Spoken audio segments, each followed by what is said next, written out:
कहते हैं दो दिलों के धड़कने का नाम है इश्क। जज्बातों की आंधी है इश्क। एक दूसरे की चाहत में कुछ कर गुजरने का जज्बा है इश्क।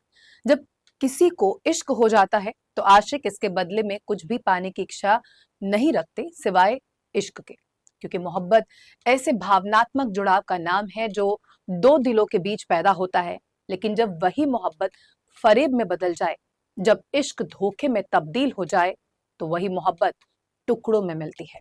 नमस्कार, मैं हूं पूर्णिमा शुक्ला और आप देख रहे हैं 24 न्यूज की खास पेशकश मोहब्बत के टुकड़े। जी हां, इन दिनों देश में कहीं मोहब्बत के टुकड़े टुकड़े किए जा रहे हैं तो कहीं इश्क और साजिश में रिश्तों का कत्ल हो रहा है। देश की राष्ट्रीय राजधानी दिल्ली हो या फिर आर्थिक राजधानी मुंबई, यूपी का मेरठ हो या फिर राजस्थान की राजधानी जयपुर, हर जगह यही हो रहा है। जिसके साथ जीने मरने की कस्में खाई, रात की नींद उड़ाई, जिसके लिए घर समाज से लड़ा, उसी से न जाने क्यों ऐसी नफरत हुई कि रास्ते से हटाने के लिए गुनाह से भी परहेज नहीं किया। चाहे वो मुंबई की बेवफा पत्नी हो, मेरठ की मुस्कान हो, दिल्ली का आसिफ हो या फिर जयपुर की गोपाली, इन सभी ने अपने हाथों से अपनी मोहब्बत का गला घोट दिया। इन लोगों ने नए इश्क की चाहत में पुराने इश्क की बलि दे दी। आज हम आपको एक एक कर मोहब्बत में फरेब और कत्ल की इन खौफनाक कहानियों को बताएंगे। सबसे पहले बात करते हैं मेरठ के मुस्कान की, जिसका किस्सा इस वक्त घर घर के लिए चर्चा का विषय है। मेरठ की कातिल मुस्कान की खौफनाक कहानी सुनकर हर कोई हैरान है।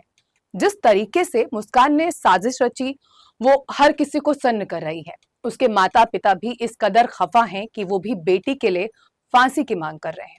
मुस्कान कितनी कातिलाना हो सकती है, इसका अंदाजा शायद ही कोई लगा पाए। अवैध रिश्ते के लिए मुस्कान ने न सिर्फ पति को मारने की बड़ी साजिश रची, बल्कि अपने प्रेमी के साथ मिलकर उसे अंजाम भी दे दिया। अब हत्या की वारदात इतनी जघन्य है कि सुनकर रोंगटे खड़े ही हो जाएंगे। उसने पति सौरभ राजपूत की पहले हत्या की, फिर लाश के टुकड़े किए, उन टुकड़ों को बोरी में डाला और फिर बोरी को ड्रम में डालकर सीमेंट पानी भर दिया, यानी घोल बनाकर चुनवा दिया। मुस्कान ने यह हत्या अचानक नहीं की, बल्कि शातिर अपराधी की तरह पहले प्लानिंग की, उसके बाद अपने प्रेमी को इस साजिश में शामिल किया और फिर सोच समझकर सौरभ को मार दिया। पुलिस के मुताबिक मुस्कान का प्रेमी साहिल शुक्ला अंधविश्वास और तंत्र मंत्र को मानता था। उसकी इस कमजोरी का फायदा उसकी प्रेमिका और सौरभ हत्याकांड के मुख्य आरोपी मुस्कान ने उठाया।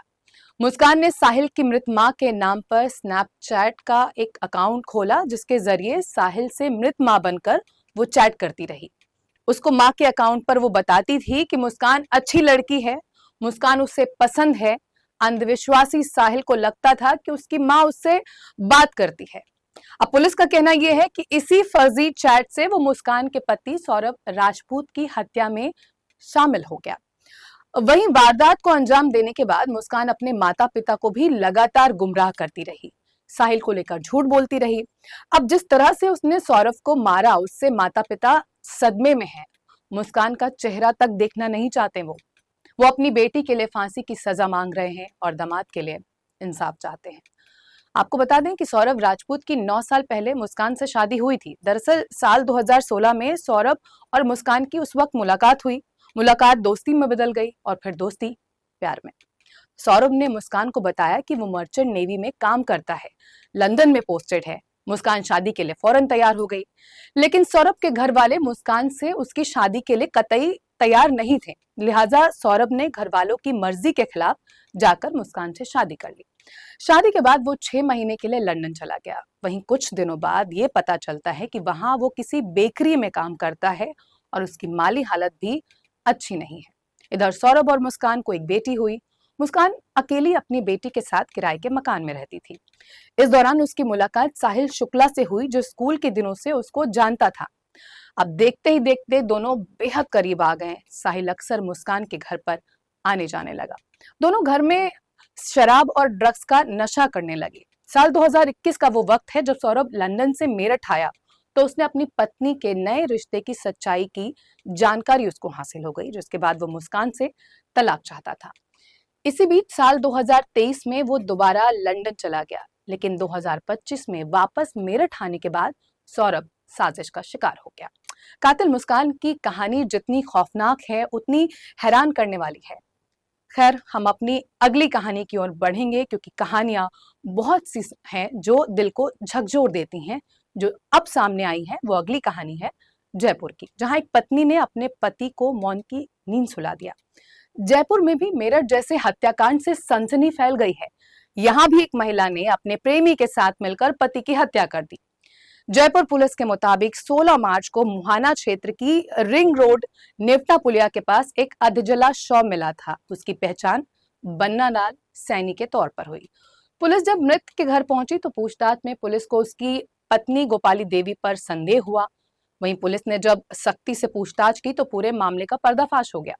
गोपाली ने अपने प्रेमी दीनदयाल के साथ मिलकर पति की हत्या कर डाली और फिर बोरे में शव डालकर जंगल ले गए। दरअसल आरोपी प्रेमी और प्रेमिका ने मृतक के सिर पर लोहे के सरिये से वार किया और रस्सी से उसका गला दबाया।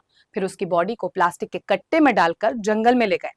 वहां दोनों ने मिलकर डेड बॉडी को आग लगा दी। उसके बाद भागने की फिराक में ही थे कि पुलिस ने उन्हें गिरफ्तार कर लिया। पुलिस की पूछताछ में दोनों ने अपने जुर्म को कबूला है। मृतक बल्लालाल सैनी हड़वाड़े में सब्जी बेचने का काम करता था। उसकी पत्नी गोपाली देवी अपने पति को झूठ बोलते हुए फैक्ट्री में काम करने को जाती है ये बताती थी। यानी वो अपने पति से फैक्ट्री में काम करने की बात कहकर घर से बाहर जाया करती थी, लेकिन मृतक द्वारा पत्नी के चरित्र पर शक था। दरअसल वो आरोपी दीनदयाल के साथ पिछले 15 सालों से प्रेम संबंध में थी। ऐसे में शक के आधार पर मृतक 15 मार्च को दीनदयाल की कपड़े की दुकान पर पहुंचा। वहां पर मृतक ने अपनी गोपाली देवी को दीनदयाल के साथ दुकान पर काम करते हुए देखा। देखते ही देखते पति, पत्नी और वो तीनों के बीच झगड़ा शुरू हो गया। इसके बाद गोपाली देवी और दीनदयाल ने मृतक की हत्या का षड्यंत्र रचते हुए उसे दुकान के ऊपर बनी दूसरी दुकान पर बुलाया। वहां पहले बन्ना लाल के सिर पर लोहे के पाइप से वार कर उसे लहूलुहान कर दिया। फिर दोनों ने मिलकर योजनाबद्ध तरीके से रस्सी से गला दबाकर बन्ना लाल की निर्मम हत्या कर दी। अब मौका आता है और चुनौती आती है लाश को कैसे ठिकाने लगाया जाए। तो इसके लिए लाश को ठिकाने लगाने के लिए आरोपियों ने मृतक के शव को प्लास्टिक के बोरे में डाला। इसके बाद आरोपी दीनदयाल अपनी मोटरसाइकिल पर शव को लाद कर रिंग रोड नेवटा पुलिया के पास भैरव जी मंदिर के पास लेकर गया। अब ये सुनसान इलाका है। जंगल में मौका देखकर मृतक की लाश की पहचान छिपाने के लिए उसको प्लास्टिक के बोरे में भरकर आग लगाने की कोशिश की गई और आग लगा दी भी गई। तो ये जो कहानी है वो हमने आपको बताई जयपुर की गोपाली देवी की खौफनाक कहानी, जिसने अपने नाजायज संबंध के लिए अपने ही पति की जान ले ली। आगे बढ़ेंगे, बात करेंगे कोमल की। कोमल की जान लेने वाले हत्यारे आसिफ की ये कहानी है। दरअसल राजधानी दिल्ली में प्यार करने वाले ने अपनी ही प्रेमिका को मार दिया। आपको बता दें कि कोमल 12 मार्च से ही लापता थी। उसका शव छावला नहर से बरामद हुआ। पुलिस ने इस मामले में उसके प्रेमी आसिफ और जुबैर नाम के शख्स को गिरफ्तार किया है। कोमल और आसिफ एक दूसरे को 4 साल से जानते थे। 12 मार्च को न जाने क्या हुआ, कोमल अपने प्रेमी के साथ कार पर निकली। दोनों में ऐसा कुछ हुआ कि आसिफ अपने दोस्त के साथ कोमल का ही उसने गला घोट दिया और फिर हाथ पैर रस्सी से बांधकर गुरुग्राम बॉर्डर के पास नजफगढ़ नाले में फेंक दिया। 17 मार्च को कोमल की लाश पानी में फूलने के कारण ऊपर तैरने लगी। लोगों ने इसे देखते ही पुलिस को इसकी सूचना दी। अब द्वारका पुलिस ने छवाला थाने में हत्या का केस दर्ज किया। कोमल की किडनैपिंग का केस सीमापुरी थाने में पहले ही दर्ज था। फिलहाल पुलिस ने दोनों आरोपियों को गिरफ्तार कर वारदात में इस्तेमाल कैब की बरामदगी भी कर ली है। कोमल अपने दादी के साथ सुंदर नगर में रहती थी, जबकि उसके माता पिता चंडीगढ़ में रहते थे। उसका प्रेमी आसिफ पास में ही अपने परिवार के साथ रहता था। दोनों के बीच किसी बात को लेकर विवाद हुआ। पुलिस इसकी जांच अब ये कर रही है कि आखिर किस वजह से कोमल के साथ इस घटना को अंजाम दिया गया। वहीं मोहब्बत और फरेब और कत्ल की एक और दास्तान सामने आई है उत्तर प्रदेश के वाराणसी से, जहां एक युवक ने इश्क के बदले मौत मिली उसको। दरअसल यहाँ एक प्रेमिका ने अपने बॉयफ्रेंड के साथ मिलकर पुराने आशिक को मौत के घाट उतार दिया। वहीं मामले की जांच में जुटी पुलिस ने बेवफा गर्लफ्रेंड की साजिश से पर्दा उठा दिया है। आपको बता दें कि इस वारदात को होली की रात अंजाम दिया गया, लेकिन पुलिस ने इस केस का खुलासा कर आरोपियों को गिरफ्तार किया है। हैरान कर देने वाली बात यह है कि कत्ल की ये वारदात वाराणसी के जैतपुरा थाना क्षेत्र की है, जहां औसानगंज इलाके में 14 मार्च की रात इस खूनी वारदात को अंजाम दिया गया।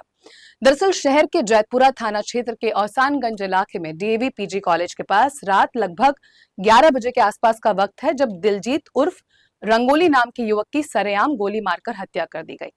वारदात के वक्त दिलजीत अपने घर के बाहर ही खड़ा था और पुरानी प्रेमिका से ही फोन पर वो बात कर रहा था।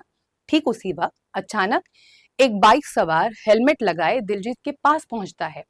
फिर फिल्मी अंदाज में उसने चलती बाइक से ही दिलजीत के सीने पर गोली मार दी और फरार हो गया। आसपास मौजूद लोग फौरन दिलजीत को करीबी अस्पताल लेकर पहुंचे जहां दिलजीत की मौत हो गई। वहीं हमले की ये पूरी घटना सीसीटीवी में कैद हो गई। पुलिस की जांच में पता चला कि मृतक दिलजीत की कुछ ही महीनों पहले मंगनी भी हो गई थी, लेकिन वो अपनी पुरानी प्रेमिका को छोड़ नहीं पा रहा था, जबकि वो लड़की दिलजीत से निजात पाना चाहती थी। लिहाजा इस लड़की ने अपने नए आशिक राजकुमार की मदद ली, जो चंदौली के मुगल सराय का रहने वाला है। हैरानी की बात यहाँ पर यह है कि दिलजीत ने ही कभी अपनी प्रेमिका से राजकुमार की मुलाकात करवाई थी और तीनों में अच्छी जान पहचान थी। वहीं उसी राजकुमार की वजह से उस लड़की ने अपने प्रेमी दिलजीत से ब्रेकअप कर लिया, लेकिन दिलजीत अपने पहले प्यार को छोड़ने के लिए कतई तैयार नहीं था। यही वजह थी कि उस शातिर लड़की ने अपने आशिक राजकुमार के साथ मिलकर दिलजीत को रास्ते से हटाने की साजिश रची और इस बाबत 1 महीने पहले से प्लानिंग करना शुरू कर दिया। साजिश के दौरान वीडियो चैट के जरिए राजकुमार ने युवती को असलहा भी दिखाया, जिसका इस्तेमाल करके दिलजीत को रास्ते से हटाने की योजना थी।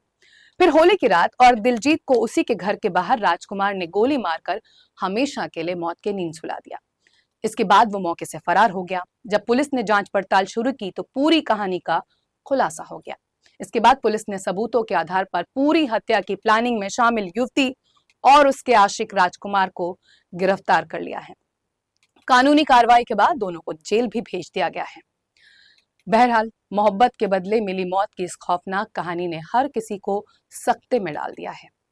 अब बात करेंगे आर्थिक राजधानी मुंबई की, जहां एक बेवफा पत्नी ने अपने प्रेमी से शादी करने के लिए अपने ही पति को मौत के घाट उतार दिया। इस खौफनाक वारदात को अंजाम देने के लिए उसने अपने प्रेमी और उसके दोस्त की मदद ली। मुंबई की दिंडोशी पुलिस ने इस हत्या मामले में आरोपी पत्नी और उसके 2 साथियों को गिरफ्तार किया है, जबकि प्रेमी शाहरुख खान फरार है। गिरफ्तार किए गए दूसरे संदिग्ध की पहचान मोइनुद्दीन लतीफ खान के रूप में हुई है, जिसकी उम्र 20 साल है। दोनों व्यक्तियों को हत्या और अपराध की साजिश रचने के आरोप में हिरासत में लिया गया है। दरअसल मुंबई के गोरेगांव इलाके में स्थित बंजारी पाड़ा में रहने वाली 28 साल की महिला रंजू चौहान ने अपने प्रेमी के साथ मिलकर पति चंद्रशेखर चौहान की हत्या की, ताकि वो अपने प्रेमी के साथ शादी कर सके। फिल्मी सेट पर काम करने वाले चंद्रशेखर को उनके घर पर बेहोशी की हालत में पाया गया। उन्हें ट्रॉमा केयर ले जाया गया, जहां डॉक्टरों ने उन्हें मृत घोषित कर दिया है। वहीं जांच के दौरान रंजू ने अपने पुलिस अधिकारियों को बताया कि उसके पति पिछली रात ठीक थे और बिस्तर पर सोने चले गए, लेकिन जब उसने सुबह 5 बजे उन्हें देखा तो वो कोई प्रतिक्रिया नहीं दे रहे थे। लेकिन पुलिस ने उसके कॉल्स की जांच की तो उसकी पूरी पोल खुल गई।